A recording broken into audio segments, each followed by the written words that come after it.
In the year 54 AD, Emperor Claudius of Rome sat down to a dinner prepared by his wife. The dish featured his absolute favorite food, wild mushrooms.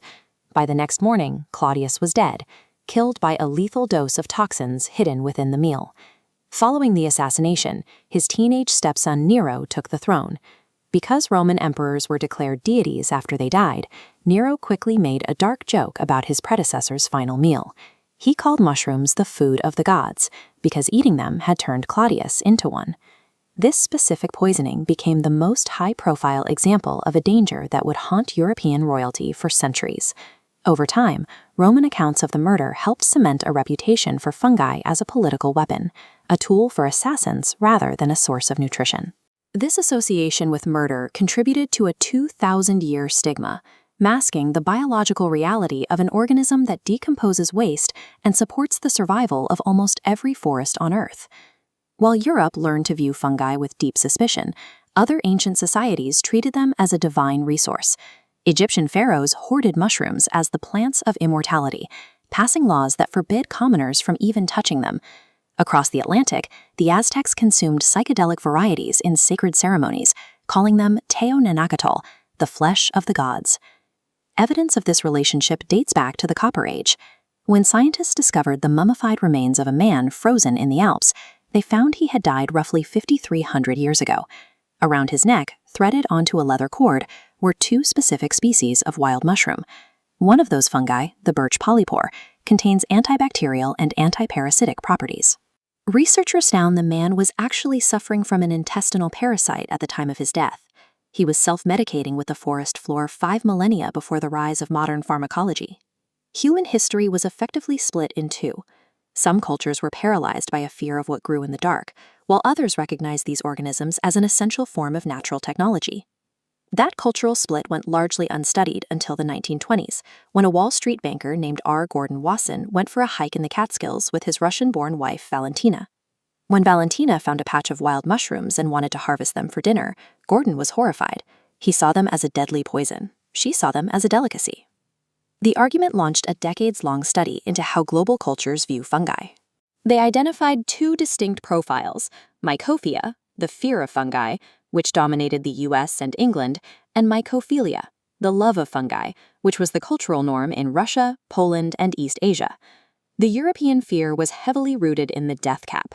This mushroom looks almost identical to several edible species, but its toxins destroy the liver days after ingestion. It is believed to be responsible for the deaths of Emperor Claudius, Pope Clement VII, and King Charles VI, making it the most lethal variable in the royal diet. Because these species could kill so unpredictably, they became symbols of the supernatural. Mushrooms that appeared in circles overnight were called fairy rings. The very word toadstool came from the medieval belief that venomous toads sat on them to inject them with poison. Western cultures instinctively demonized what they could not reliably control or predict. To a medieval farmer, an organism that appeared overnight without seeds or roots was a sign of the devil. Mycophilic cultures chose to tame the hazard instead. By the 12th century, growers in China were already cultivating shiitake mushrooms on logs for medicinal use.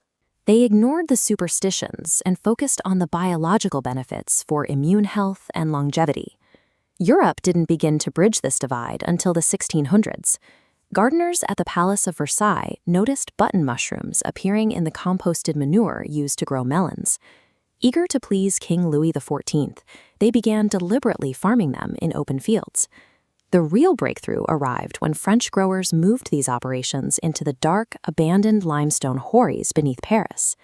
These catacombs provided the consistent temperature and humidity required for mass production. By the late 1700s, the Paris mushroom had become a global agricultural commodity. Shifting fungi from a wild foraging risk to a farmable crop was the first step in eroding Western paranoia. Control replaced the fear of the unknown. Even as mushrooms became common in kitchens, their spiritual history remained hidden until 1955. That year, Gordon Wasson traveled to the mountains of Mexico to participate in a sacred ceremony led by a Mazatec healer named Maria Sabina. Wasson's subsequent account in Life magazine introduced millions of Americans to the concept of the magic mushroom. The articles shattered the conservative boundaries of the 1950s and brought indigenous spiritual traditions into mainstream Western consciousness. The discovery was quickly adopted by figures like Harvard psychologist Timothy Leary. He launched a campaign to promote psilocybin that would eventually become a defining element of the 1960s counterculture movement. The U.S. government responded to this cultural shift by banning psilocybin in 1968. The move classified the fungus as a dangerous drug, halting almost all legitimate scientific research for the next several decades.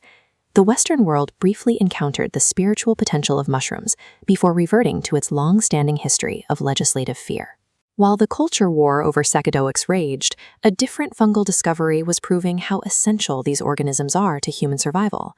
In 1928, bacteriologist Alexander Fleming noticed a stray mold had contaminated a petri dish. That fungus was Penicillium notatum. It produced a substance that killed bacteria on contact, leading to the mass production of penicillin, the most important medical discovery of the 20th century.